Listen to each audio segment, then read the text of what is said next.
And welcome back, YouTube. And get ready for my review of three mangas that I've just read. Um, the first being Miss Kobayashi's Dragon Maid. Second being Love Tyrant, or as it's known in the Japanese, Renai Bakon. I think that's what it's called. And the third being Monster Musume. I can't pronounce the rest of the title, but it's pretty much just called commonly known as Monster Musume. So these were three series that I first watched the anime first, and then got into the manga as soon as the animes supposedly started producing episodes. I'm not sure if they're going to do a season 2 of what they're doing, because there's still plenty more manga material, or has it just been canceled, kind of like the whole Rosario vampire thing? Except, these actually tried to stay faithful to the manga, unlike the Rosario Vampire anime, which deviated at. Let's not get back into that, shall we? So let's talk about Miss Kobayashi's Dragon Maid first. So Miss Kobayashi's Dragon Maid is basically a slice of life series where there's this stoic woman named Miss Kobayashi, and after saving this dragon's life from dying from the sword of God, yes, the literal sword of God. She's basically the dragon from the apocalypse. If you read the Bible, though, she's not Satan, unlike in the Bible. Though some people feel like she's like like a reference or a metaphor towards Satan's dragon form in the Bible, but it's probably best not to worry about that. And the dragon felt indebted to her and decided to become her maid when she asked her to. And she's also had developed a bit of a crush on Miss Kobayashi, and it's basically them just going through lives and its antics and trying to learn more about the human world. And you pretty much get into the other cast, which are mostly dragons, with Kana, this little girl dragon who wants approval and is really nice. She also had this little friend girl who's also kind of attracted because she's actually was the first one to be kind of nice to her and wanted to be her friend, even though she started off being kind of stuck up. Though I'm not into that kind of lowly thing, so I'm not gonna touch that. Then we got Fafnir, which is the if you know your Norse mythology, he started off as this dwarf, and due to being greedy, he was cursed by Loki, and his became so consumed by his greed that he turned into the embodiment of greed, was a dragon. If you ever watched The Hobbit and saw the character Smaug, the dragon, that's pretty much he was based off Fafnir. Though he's not a dwarf in this series, so he just pretty much like took the name of the dragon, and he's basically kind of he's not very fond of humans, and they still kept he's kind of hoard stuff in his greed. He kind of just like pretty much an introvert, but he does like this one guy who's an otaku and he works with Miss Kobayashi, and they seem to get really along. So they kind of look like this romance kind of thing. They really get along with each other. And they like video games, collecting collectibles. So yeah, if you're into that sort of thing, you probably get along with Fafnir. Otherwise, he'll pretty much just give you like the stare, like Ningen. Yeah, so yeah, he completely looks down on humans, pretty much like Zamasu, except he's not completely psychotic about it. And he's known for making curses and what have you. Then you got Lukua, who's basically just the dragon fan service, and she was an ex-goddess, and she's based on Quetzalcoatl, and a lot of the fans like her because, well, she's got giant boobs and a giant butt, and she's got this carefree attitude. Uh, though I kind of find it odd that Luca was based off Quetzalcoatl, and even shares that name and has the same origin. Because in Incan, Mayan, and Aztec religion, Quetzalcoatl was male. So they gender bent Quetzalcoatl because I don't know. And she's pretty much a friend. And then we have Elma, who's this water dragon, and she's basically a rival towards to Toru, the Miss Kobayashi's dragon maid, as they're both from different factions. Elma's from the Order faction that preserves the natural order of things and harmony between the supernatural and the mortal world. And Toru is part of the Chaos faction, which, well, that's pretty self-explanatory. So that pretty much makes them enemies.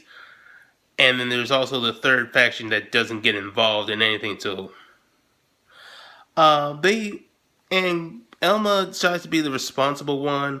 Though there's a lot of jokes in her, how she kind of messes some things up despite her good intentions, and she's also became a bit of a glutton for human food, and she ultimately stays in the human world because she wants to see how if dragons and humans can learn to coexist with each other, and it's basically all of them just trying to get along and go through these crazy life scenarios and just pretty much growing from the experience. So yeah, I do really like the series. It's got good comedy. If you like the supernatural things and like to learn more about the mythologies that have dragons in them, it's a pretty good series.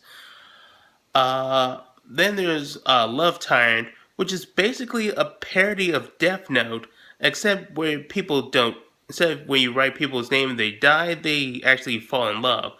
And it starts off with this girl named Guri, who's actually an angel, and she gets this guy Seiji involved in helping her form a couple because she accidentally wrote his name when trying to make a gay couple, because that's kind of her hobby of making gay couples. So she tries to make it up by having him set up with a guy, and she says he has to do it in 24 hours or he'll remain a virgin forever. And he says he wants to date this girl named Akane, who's the hottest girl at their school, and she one thing leads to another, and Akane finds out that Seiji's first kiss was with this girl because she told him that if he doesn't kiss someone in 24 hours, she would die. And Akane prepares to kill them because, in Akane's logic, she has always been infatuated with Seiji and was hoping to become his future wife. And by kissing Guri even before they became a couple, in her mind, he cheated on her in the future, and she's not sure if future self Elf will forgive him and tries to kill them both. But since Guri's an angel, she's immortal, and one thing leads to another, and Guri ultimately makes Akane and Seiji a couple, and that makes her happy. But it's easily negated because Guri also wants to start to fall in love with Seiji and decides to make it a harem. So it has all three of them. And then they started adding their Akane's half-sister Yuzu, because Yuzu doesn't like Seiji, but she's in love with her half-sister Akane. Yeah, there's a little bit of incest involved in this. Yeah. And then there's another more important character is their cousin Shikimi, who's kind of this sadist. But she's not too. She doesn't become important until later on in the series. But it's basically them trying to form couples, and they get into a lot of hijinks. And because they are in a relationship with Guri, they've inherited the God's blessing of angels, and thus they are basically immortal. Though they kind of tend to forget that at times. I'm not sure why. Now, some people kind of felt that it was kind of a bit of a turnoff because it kind of robs any tension the series might have, but it's mostly focused on comedy. and you still get some tension because they do fight some supernatural things, such as Mao, which is Japanese for the devil. And so, yeah, if they've been met the devil, they went to hell. They even met Kami, which is Japanese for God. If you watch Dragon Ball, so yeah, they met Kami, but they're more like titles. They're not the first God and the first devil, which would be like the true God and true devil from the Bible. But all in all, it's a pretty funny series. The characters are colorful and have great personalities. Seiji's a well-rounded, serious guy who tries to keep the peace and keep things normal, and these girls, with their crazy personalities, just create sort of hijinks. Now let's focus on the final manga I want to talk about, which is Monster Musume. And I swear, based on this series, that this could have easily have crossed over with Rosario Vampire. You'll see why. So it's basically, uh, humans have discovered demi-humans or monsters, as you were, and after this little political integration, they finally accepted monsters as part of their society and have started this monster exchange program, where people can learn about monsters, learn to interact and coexist with them, which is what Rosario Vampire was hinting at near the end, and they try to explore it. So I feel like this could have been like the continuation. Maybe you could have had a reference towards Rosario Vampire and had them cross over. But unfortunately, Monster Musume is a seinen series as Rosario Vampire is a shonen series, so there's no chance of that happening. But if it was, I would have totally approved. Anyway, our our series starts off with the main character Kimihito, and he takes care of this Lamia named Mia, and it's basically them trying to learn to live with each other, and she uh, falls in love with him. Then ultimately they started adding more people to the group, which was Pappy the Harpy, Soraya the Centaur, which is kind of like this Wonder Woman kind of girl, and Pappy this bird brain girl, but she's got a nice heart. Then there's Meryl the Mermaid, who's this tragedy addict who's because her whole race is gets high on tragic romances, like because they love the Little Mermaid, and there's a lot of references towards the Little Mermaid in the later arcs. Then there's Sue, who's basically this slime girl, and she goes. Sometimes she can look like a little kid, like Pappy, even though they're both adults, or she could look like a voluptuous woman, depending on how much water she is. And then there's also Ragnara, who's kind of acts like the kind of I don't want to say tsundere, but she kind of has like a cool aloof attitude, and she's into some BDSM, and she gets into Kimihito because he doesn't judge her on her appearance nor any of the girls, because she actually just sees them as good people despite their quirks. And he also has kind of like a leg fetish, which kind of she found kind of humorous. And then there's also Lala, which is a Doulahan. And if you guys don't know what that is, that's basically like the headless horseman. And she tries to pretend like she's a Shinigami or a god of death, even though she has some powers over there. She's not actually that. It's basically just her being like a goth wannabe. But she's ultimately nice in her own sort of way. And it's basically again that a slice of life episode, them trying to learn to live together and kind of compete for Kimihito's love, especially since the exchange program had set up a marriage act for having interspecies relationships,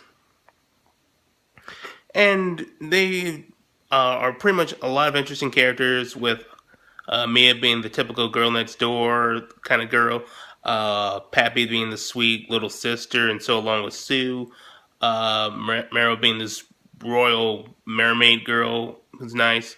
I've already talked about Ragnara. Soraya is pretty much like this loyal Wonder Woman type character. Yeah, so there's a lot more to talk about, but I'm kind of running out of time. All in all, these were really great series, and I highly recommend that you guys read these mangas. I'll catch you guys later.